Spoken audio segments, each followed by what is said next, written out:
Morning, what's up, motocross fans? Jeremy Martin extends his points lead to 43. Takes a 1-2 overall, takes the overall. Put on a very good performance on his home track at Spring Creek, Millville, Minnesota on Saturday. From the onset, the crowd was feeling him, and he delivered the goods for the crowd. You know what I mean? Getting a good start in the first moto behind Christophe Purcell. We know Christophe Purcell rides a wide bike and is hard to pass, but Jeremy Martin managed to pass and dispossess Christophe Purcell within 2 laps, and then managed to race from there and never looked back. So the crowd was on his feet. You know what I mean? Here's the heavy favorite, and he came in and delivered the goods. Baggett got a bad start in Moto 1, and had to work his way up through the pack. He only managed to work his way up to 4th. Webb worked his way up to the pack by crashing to Justin Bogle, so he had to remount his charge again and work his way back up the pack. He managed to work his way up to 9th after that second crash. But now Jeremy Martin has a 43-point lead. Webb and Baggett have a 43-point deficit to overcome the 4 rounds remaining. That's a steep mountain for those two to climb.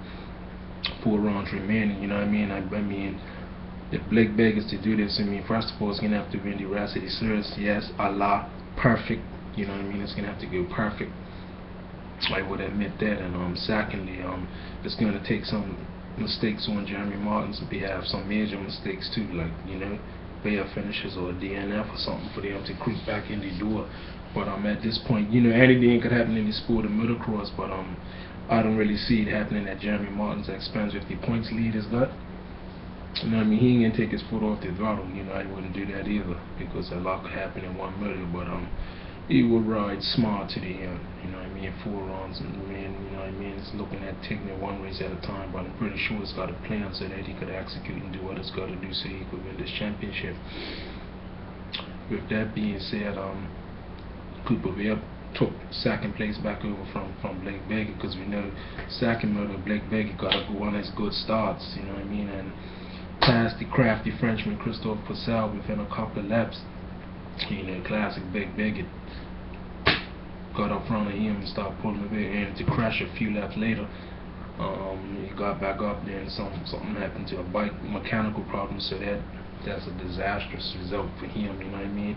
And looking at the points deficit now, it's 43 that Martin points lead that Martin has on Webb. So Baggett's even back further, so he's definitely got his work cut out for him. He's gonna have to come out get the good starts at the next upcoming AMA Motocross National, Lucas Oil Pro Motocross National coming up. Baggett, you have to get a good start, buddy. You gotta win the rest of the series, buddy. And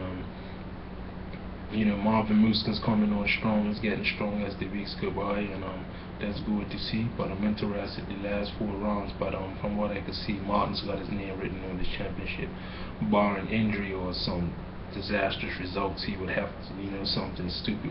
He'd have to do something stupid to throw away this championship. But I think it's gonna ride smart to the end.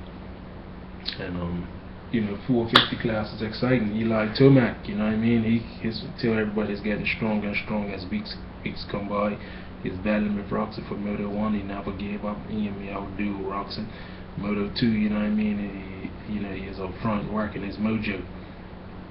You know what I mean? Tomac's getting stronger. It's going to be a force to work with. Had he been healthy, this whole series would have been a lot closer up front between him, Roxon, and Donchi. Roxon looks like he's fading back now, you know what I mean? Last year in the 250 class, he was fading back towards the second half of the season too. I'll be beginning to see that from Roxon. You know what I mean? Because Saturday was like, you could clearly see that he had faded. You know what I mean? I hope he ain't repeating the cycle of a second season fade off. You know what I mean? But he'll bounce back. It won't come to German out. He'll definitely bounce back. You know what I mean? Because he's got this championship inside, the shared dominance. And he's been dominating the series up until that point. But Tomac's back. You know what I mean? It's going to be a force to reckon with, and he'll be over in more races, and it's going to be a thorn in the side of Donji and Roxon for the rest of the season. So the 450 class is looking exciting. You know what I mean? It's getting shaken up. So even though Tomac's out of the championship hunt, but that 3-way battle up front is going to be awesome, because Tomac is coming like a freight train. Everybody have a blessed day. Peace.